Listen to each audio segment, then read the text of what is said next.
ताज़ा तरीन वीडियोस के लिए चैनल को सब्सक्राइब करके बेल आइकन और ऑल नोटिफिकेशन पर क्लिक करें ताकि आपको मिले हर अपडेट सबसे पहले।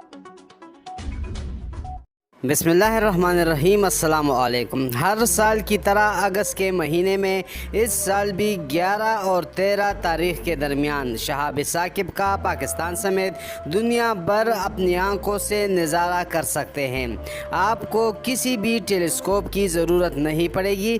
निसफ शब और सुबह फजर के वक्त ये शहाब साकिब देखने के ज़्यादा इम्कानात होंगे। इस वक्त दुनिया कॉमेट स्विफ्ट के पास से गुजर रही है और हमें मालूम है कि मुहर्रम का नया चांद निकला है, जिसके सबब चांद की रोशनी इंतहाई मदम होने की वजह से ये शहाब साकिब रोशन और मुनव्वर दिखाई देंगे। दुनिया भर में इन दिनों चमकदार तरीन शहाब साकिब की बारिश का सिलसिला जारी है। पाकिस्तान में आज निसफ शब से जुम्मा की सुबह सादिक तक ये नज़ारे अपनी आंखों से किया जा सकेगा। ये बात वाज़ेह है कि शहरों में रहने वाले तेज़ रोशनी की वजह से ये नज़ारा देखने से रह जाएंगे, क्योंकि शहरों की रोशनी के सामने ये नज़ारे मान पड़ जाते हैं। गरज मुश्किल से ही नज़र आते हैं, अलबत्ता देहातों में रहने वाले लोग इस नज़ारे से लुत्फ़ अंदोज़ हो सकेंगे।